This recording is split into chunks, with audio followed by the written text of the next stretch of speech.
Our next speaker is Dave McCoggan.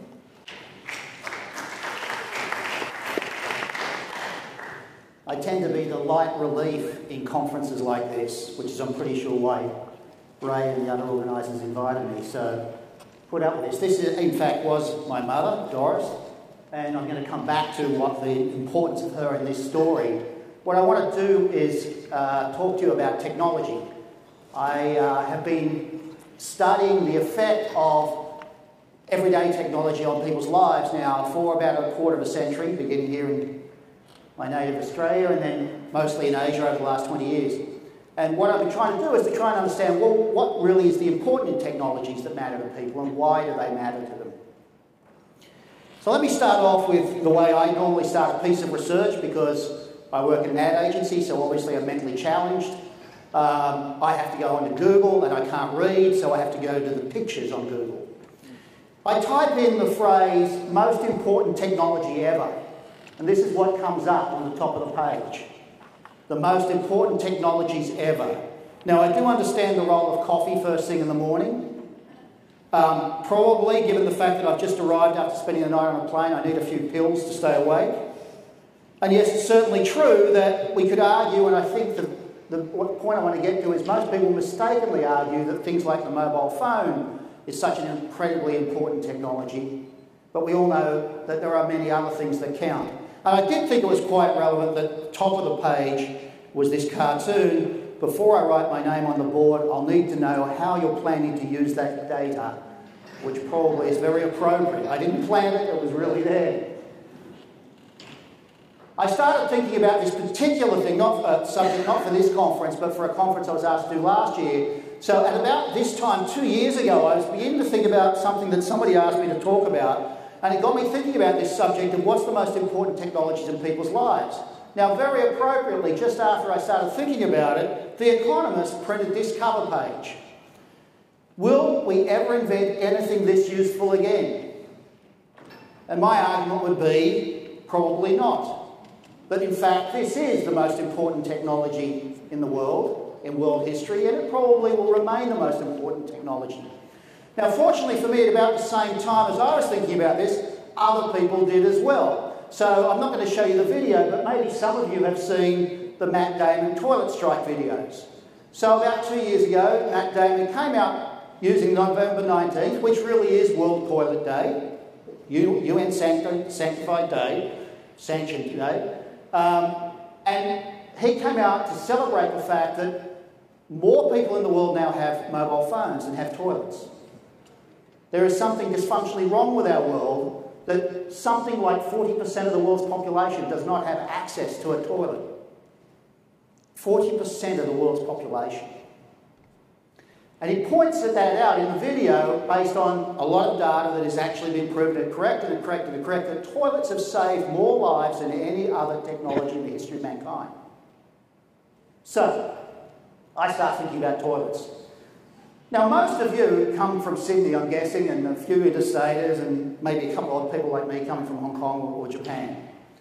When we travel, one of the things we always do is we always think about toilets. We may not do it so consciously, but believe me, I've met enough people that when they're travelling to another city, they start thinking about where is a good place to go to the toilet. Interestingly, if you Google where is a good place to go to the toilet in Sydney, they're going to tell you to go to a pub.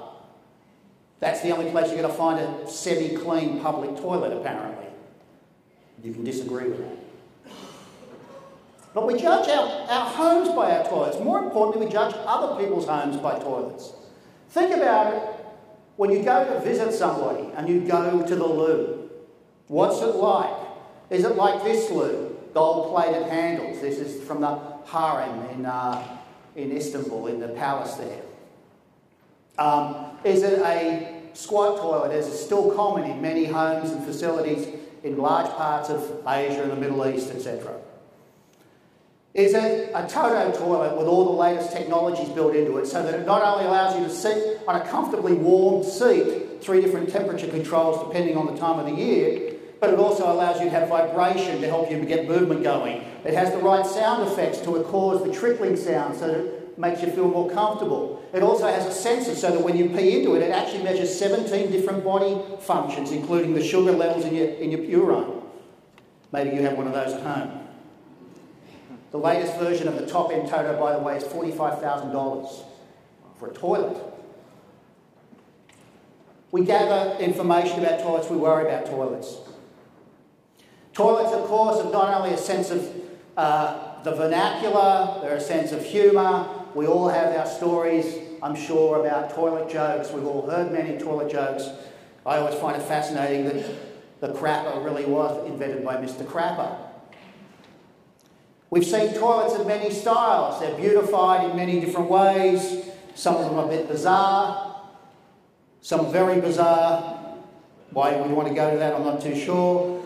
I actually have a sister-in-law who is an artist, and she made a living for about 5 years of going around decorating people's toilets with their personal themes. Everybody has their own little quirks.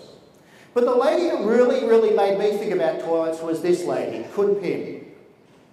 Kun Pim was a, let's call her a lower working class mother out of Bangkok.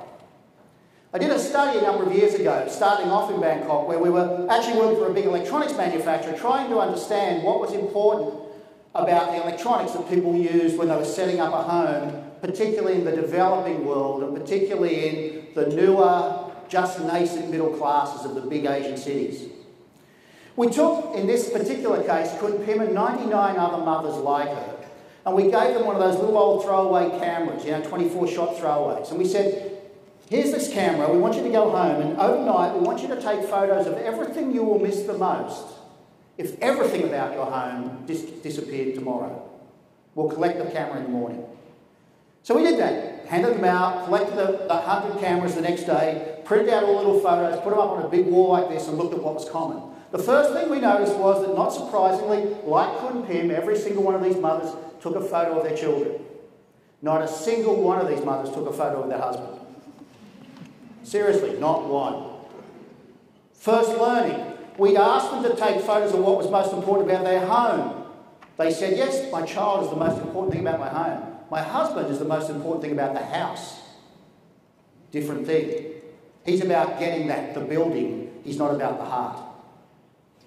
But then we looked for what else was the most common things. And when we asked, and when we looked at this, what was really interesting is, even though most of these women had TV sets, most had refrigerators, most had other appliances, they had lounges, they had favourite bed covers, they had photos on the wall, etc., etc.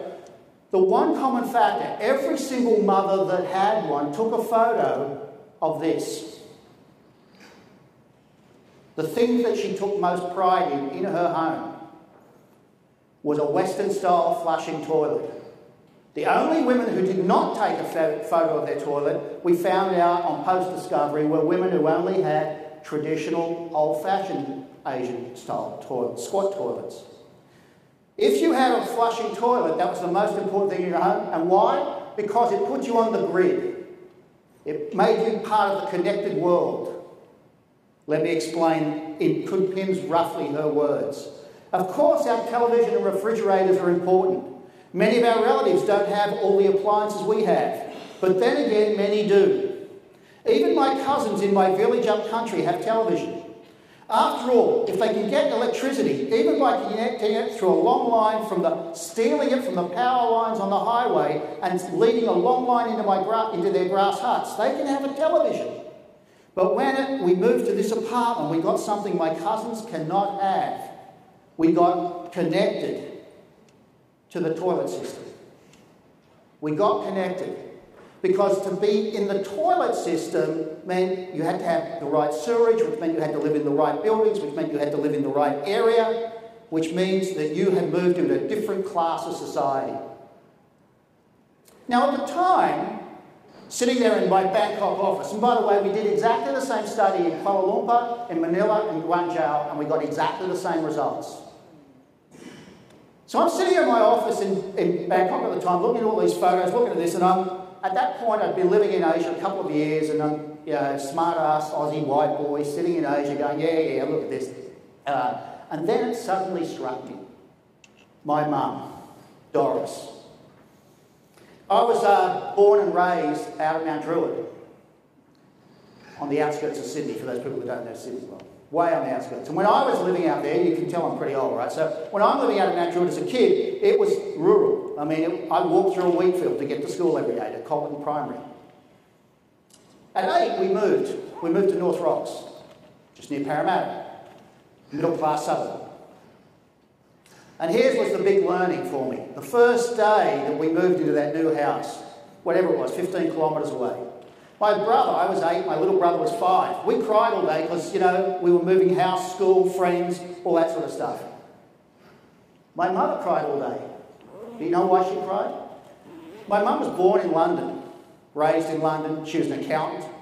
She moved, migrated to Australia. I was conceived on the boat out. When my mother moved into that house in North Rocks when I was 8 years of age, it was the first time in her life she'd ever lived in a house with an indoor toilet.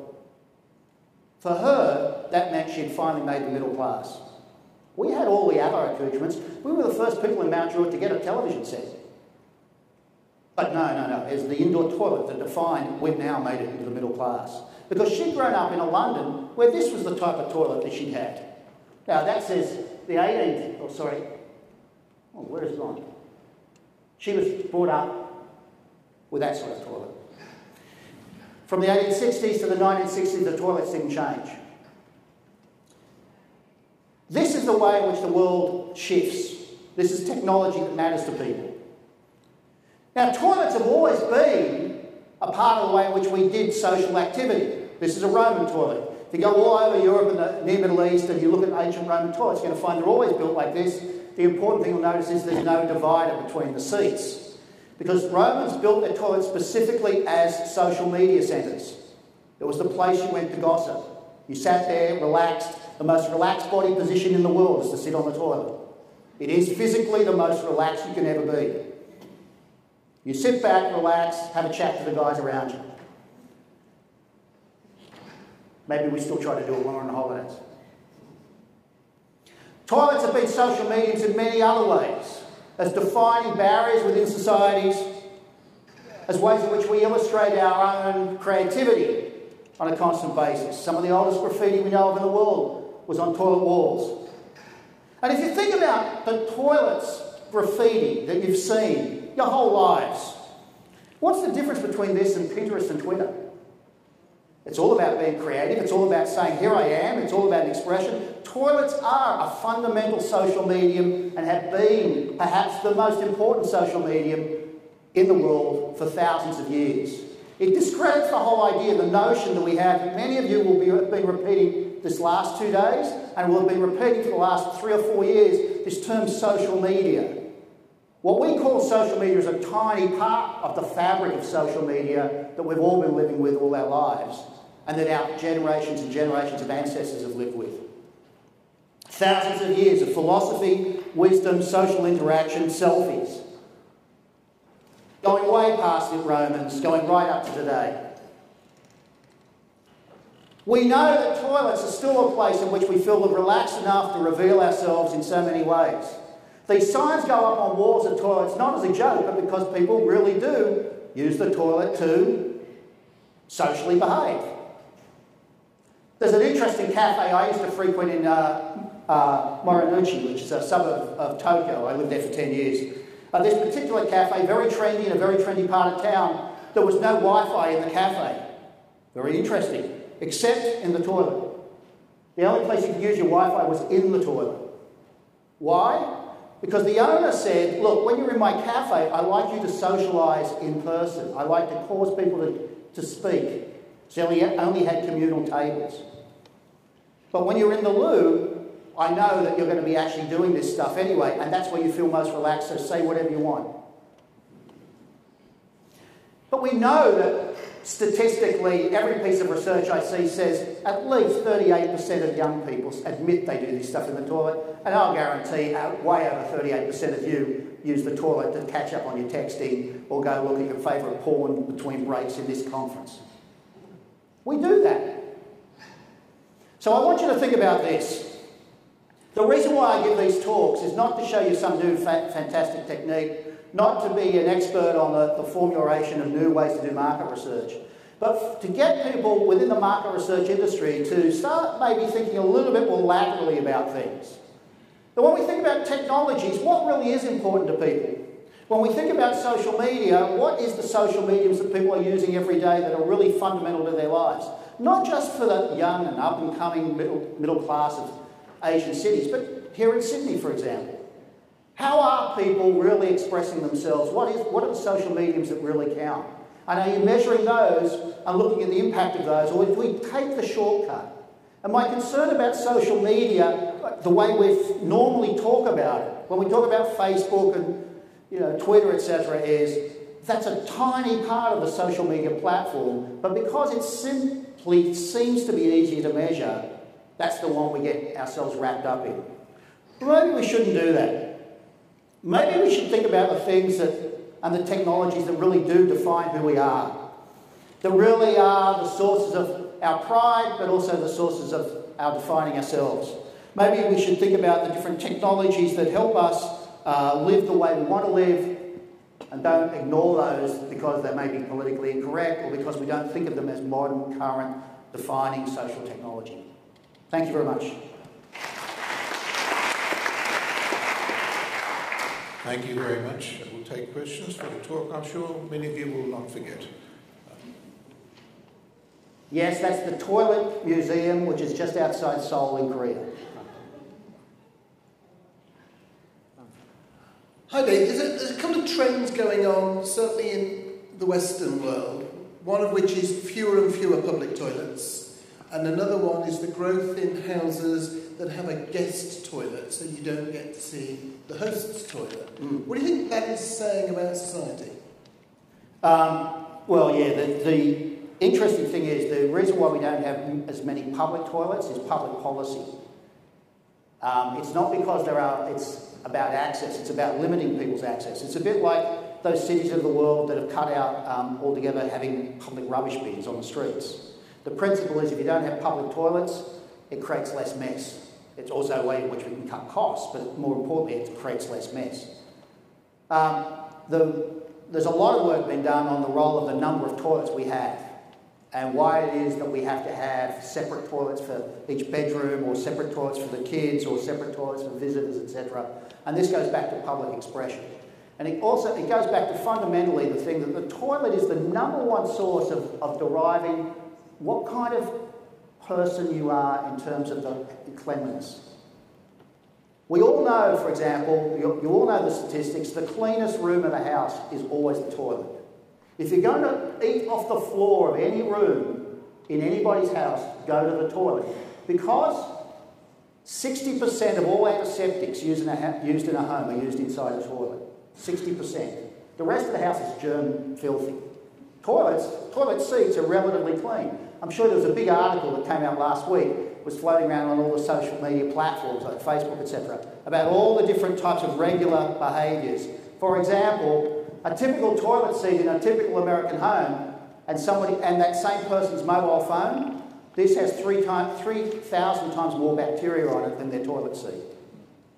3,000 times more bacteria. So next time you borrow somebody's mobile phone or touch the pad, go wash your hands straight away.